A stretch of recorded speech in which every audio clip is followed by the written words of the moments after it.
For the Beatles, a reunion was almost impossible. Sure, in their youth, John Lennon, Paul McCartney, George Harrison, and Ringo Starr had been inseparable, but things had changed. They were grown-ups now, and the media circus and messy legal battle that followed their separation only cemented their feelings. The Beatles were done for good. Or were they? Maybe, it's complicated.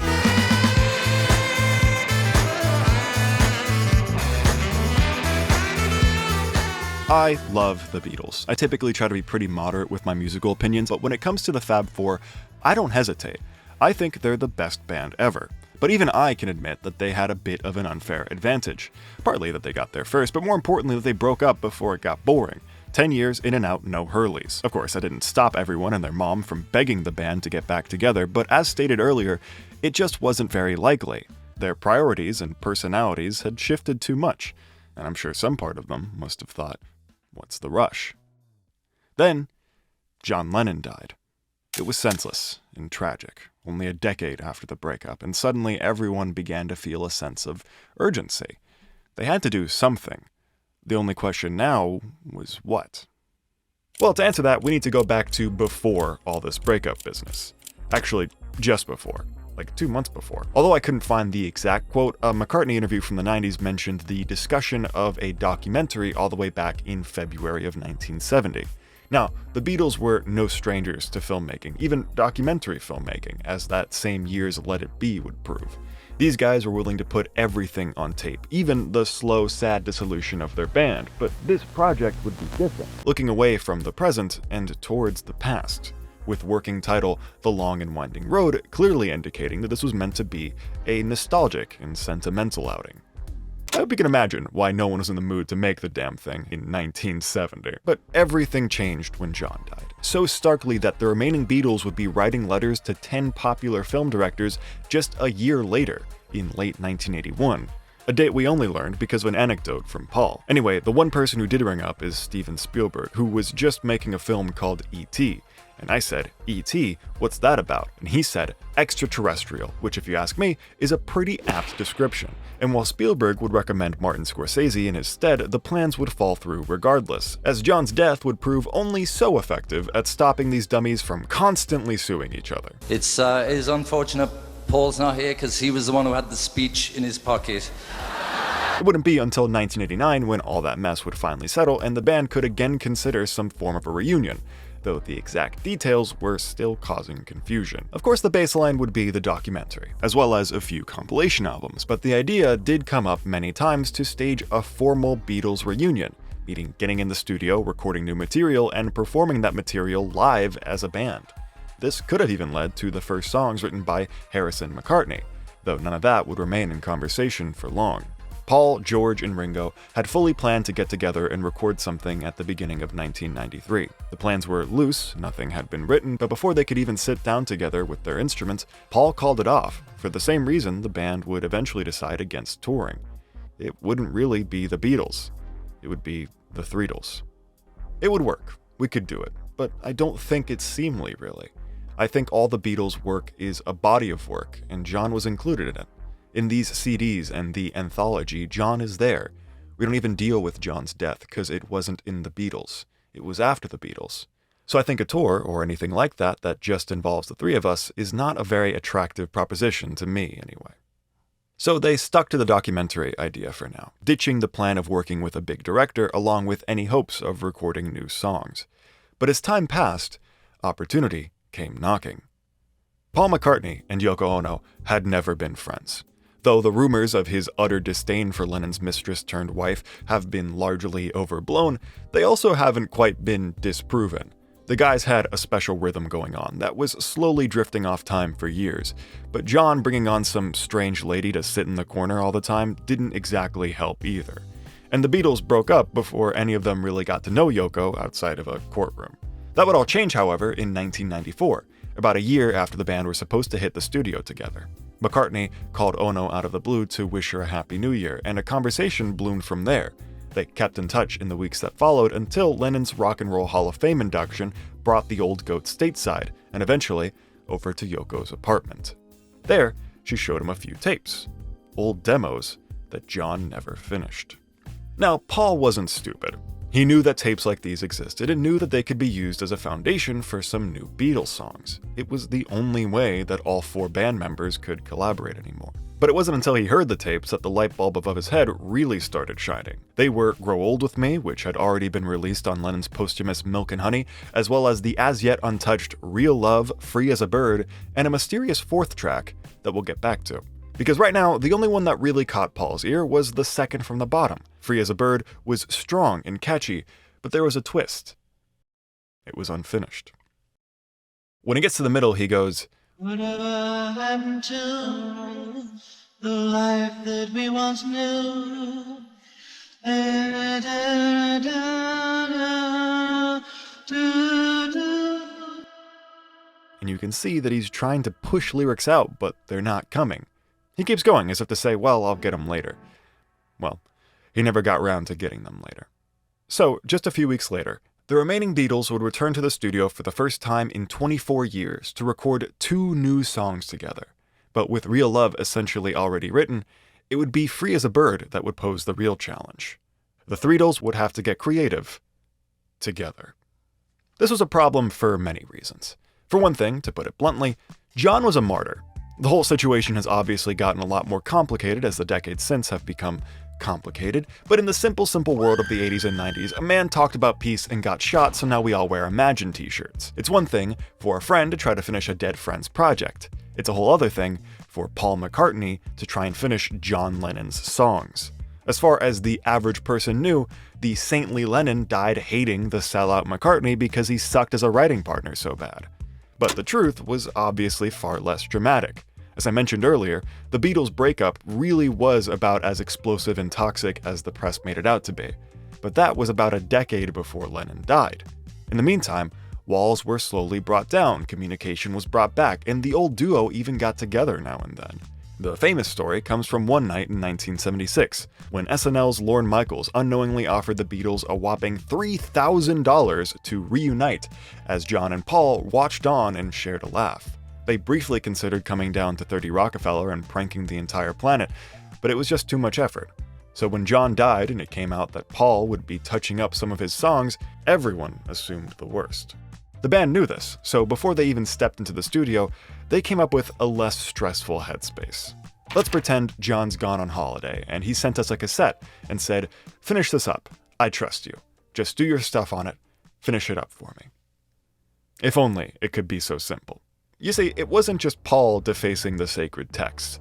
George was there too, and a lifetime of playing third fiddle made him uniquely uncomfortable with this whole arrangement. To be frank, he was more than a roadblock in getting this reunion thing going. Hell, he was the reason why The Long and Winding Road was renamed The Anthology. And when Paul showed up to the studio with some lyrics for the missing verses already written, he was met with a great big no from George, and the song's producer.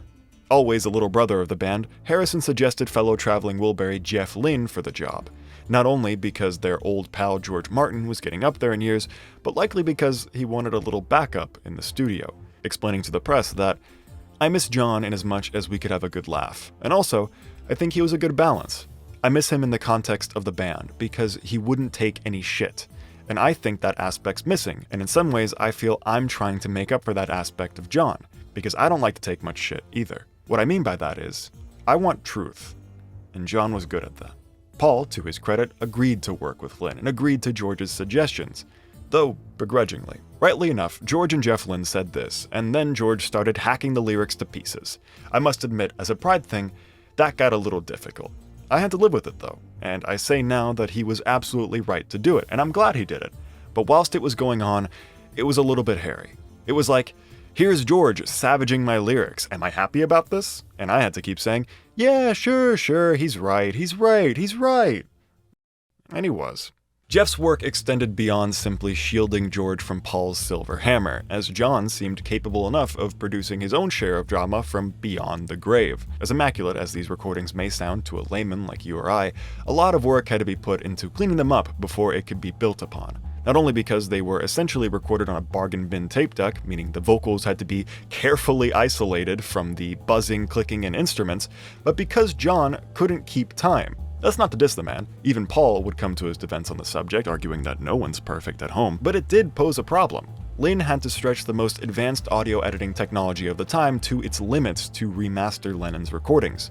If nothing else, proving that producing the new songs really was a young man's game. By February of 1995, work had wrapped in the studio. A new year had dawned, and 2 new Beatles songs were ready for release. Continue in a moment here on ABC. Plus, stay tuned for the world premiere of the new Beatles song, Free as a Bird. The first anthology album by the Beatles. An incredible. Perfect gift is the Beatles Anthology home video. The Beatles, Anthology 2. Out now. All 11 hours of the Beatles on 5 DVD discs. Purchase Anthology 3 and receive our third collector's CD free. So unless you're bound for London, hurry in to Best Buy.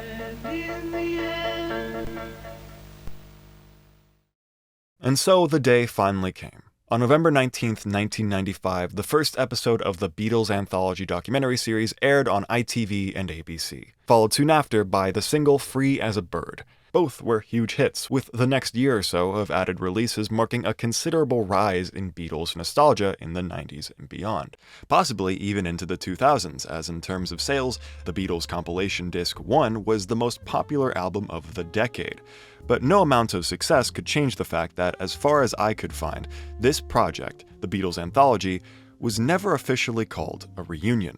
Even though great pains were taken to ensure maximum possible cooperation from all former Beatles, including a seal of approval from Yoko Ono and John Lennon, there were still plenty of people who did not think a Beatles reunion could be staged without the in-person involvement of John Lennon, with a few of these people being very bold with their beliefs. I had an obnoxious customs man when I was going through New York, a very serious and pasty lad who said, "The project you're doing, with the Beatles?" I said, "Yeah. I just want to tell you that I don't consider it a Beatles project without John. Now, I'm in no mood after a plane flight. This guy is customs, and I don't need this shit." I said, "I don't care what you think, and it shows how much you know anyway, 'cause John is fucking on it." This pretty firmly sums up Paul's opinion on the whole reunion debate, as from his point of view, the question was settled from the moment the band got their hands on John's demos, with Ringo echoing this statement to NPR. As you'd expect though, George's perspective would be a little more complicated. And I don't mean that in a bitter way or anything, it's just the reality is that I'm, this soul in a body, and the Beatles was this thing we did for a few years. Though he'd add that, "We always said the Beatles was us four, and if ever one of us wasn't in it, then it's not the Beatles." And I think the idea of having John as the singer on the record, it works, it is the Beatles. Of course, we are using the words of the 3 remaining Beatles to try and justify a 4-Beatle project, but unless there was some interview with John Lennon where he spoke positively of the idea, alright, just play it. It's never got to a position where each one of us have wanted to do it at the same time. I think over the period of being apart, we've all thought, oh, that wouldn't be nice, that wouldn't be bad, And the other question is, would it be worth it? But that is answered by if we wanted to do it. If we wanted to do it, then it'd be worth it. If we got in the studio together and thought we turn each other on again, then it would be worth it, And sod the critics, they've got nothing to do with it. The music is the music. If we make a piece that we think was worthwhile, it goes out. But it's such it's pie in the sky, I say close enough, though that does leave one last loose end. There's one other piece that I like the beginning of, but we'd have to do a hatchet job on it. So we did the 2 that were the favorites, and there is one that we've done a little bit of work on, but I'm not sure we're going to bother with that one. What's the title? Yeah, what's it called? I don't know, it didn't really have a title, though he added that it sounded something like, And then I miss you. McCartney, Harrison, Starr, and Lynn tried to make the song work using the same methods as Free as a Bird and Real Love. But even by the standards of those buzzy, monotape, near inaudible recordings, the track was just too difficult. Plus, we all decided that it's just not one of John's greatest songs. But decades passed, and again, perspectives started shifting. Another friend had died, and another monumental Beatles documentary was preparing to change everything, Technology had progressed to the point where small-time indie director Peter Jackson could use AI to clean up some footage and audio of the band from 1969 that had long since degraded, showing the world a side of the Beatles that they never could have seen otherwise, and showing the remaining Beatles a new way forward. If they could clean up now and then, not only could they repurpose John's words, voice, and music, but George's as well, from the first attempts in the studio. Meaning that for one last time, over 50 years after they broke up, the Beatles could reunite. And the effort paid off. Thanks, AI. No, that was too far. I'm taking that one back. You know, all this talk of, let's be honest here, crappy friendships reminded me of something. I had this friend in middle school who was a bit of a bully. I think we all did. But the weird part was, he had a sort of trademark prank. This friend would send phony links to other friends, and often strangers, that would snatch their IP addresses. Then he'd put that info into another website, which would kick off a DDoS attack, essentially knocking out the other guy's Wi-Fi for an hour. Now, luckily for everyone involved, this was just one kid trying to annoy some gamers. But most people won't be so lucky. That experience taught me to be very cautious with my IP address. Unfortunately, I am but one simple man. That's why this video's sponsor is NordVPN. With the press of a button, NordVPN hides your IP address, so in the event that you get snared, anyone attempting to attack you will essentially be met with a brick wall. This feature has the added benefit of making you harder to track more broadly, giving you added privacy online, and even the option to appear as if you're browsing from another country. In essence, not only does Nord make you safer, it also makes you stronger. Metaphorically. So go to nordvpn.com/markbutevil to take your internet freedom into your own hands. If you use my link, you can get a juicy discount on a 2-year plan and even a couple extra months free. It would really support the channel if you gave it a shot. Plus, with a 30-day money-back guarantee, if you happen to change your mind, it's really a no-lose situation. Just go to nordvpn.com/markbutevil and get started today. Thanks again to Nord. And while I'm saying thank you, special thanks to these beautiful sources, and what the heck, thanks to you for watching till the end of the video. In case you haven't noticed, I've been trying out a new format this year, and your support means more now than ever. So remember to like this video if you liked it, subscribe if you want more, and share it with your friends. I'm gonna leave now. Goodbye.